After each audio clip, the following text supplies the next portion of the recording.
Since it's such a nice day for our roundtable discussion, thought we'd come up here to Mount Echo Park and talk about, well, things that are on your mind. Yeah. So who wants to go first? I'll go first. Okay, go ahead. Yeah, being a new mom, you know, a mom of a 2-year-old, you realize that storms can create a lot of anxiety, and storm anxiety is a real thing.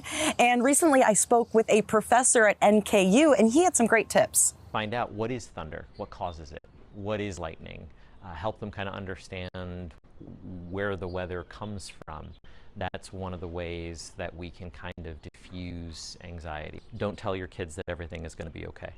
Don't tell them that nothing bad is going to happen, because you can't control that.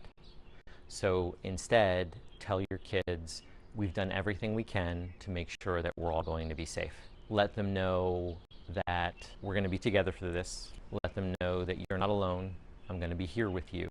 We're prepared. We have a plan. It's so interesting he said that. I remember when the boys were young, the tornado sirens were going off. When they could first comprehend it, they had no idea what was going on. So leading up to it, I told them, hey, this is where we go. We go down to the basement. You know, you can bring a stuffed animal, something that comforts them, and that it's going to be okay. You know, and I think having all that knowledge is so important. You know, knowledge is power, of course.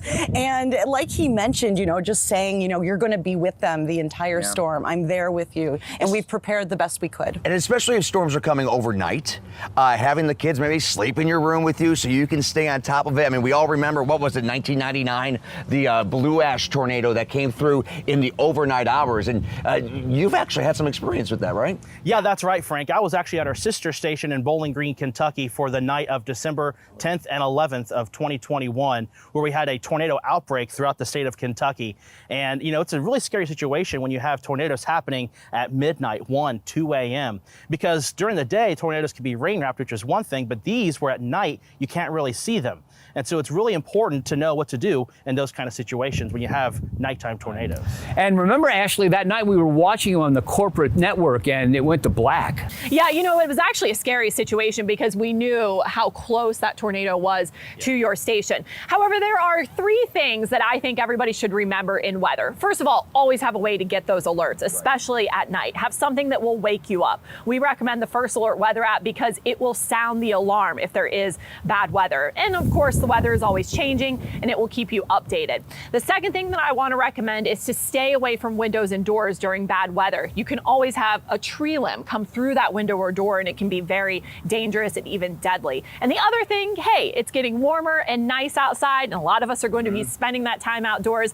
I'm going to be running a lot. Make sure you always wear that sunscreen. The sun can always be dangerous, and of course, stay well hydrated. However, there's a lot of things you don't want to do when the weather's bad. Absolutely, and I've picked my top 3, and one of them is Catherine already talked about, but I think it's worth repeating, and that is never seek refuge under a tree when there's lightning around. It can be very, very dangerous. As a matter of fact, you're better out in the open than being anywhere near a tree. Number 2 is don't ever seek refuge under an overpass. Overpasses can funnel the wind, the debris can collect there, and you are in danger of being impaled by debris and under an overpass.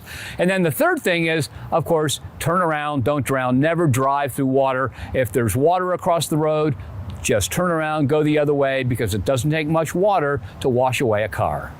I think one thing to add, when we issue First Alert weather days, because that's your kind of first alert, right? It's your opportunity to get ready. Make sure all your devices are charged, because if the power goes out, we're streaming. We've got our 24-hour weather stream. We're able to cut right in on the First Alert weather app, and that, you know, cell phone, that iPhone, that Android is going to be your first defense, and we're able to get that information to you. So use those First Alert weather days, those early alerts, to make sure you're ready.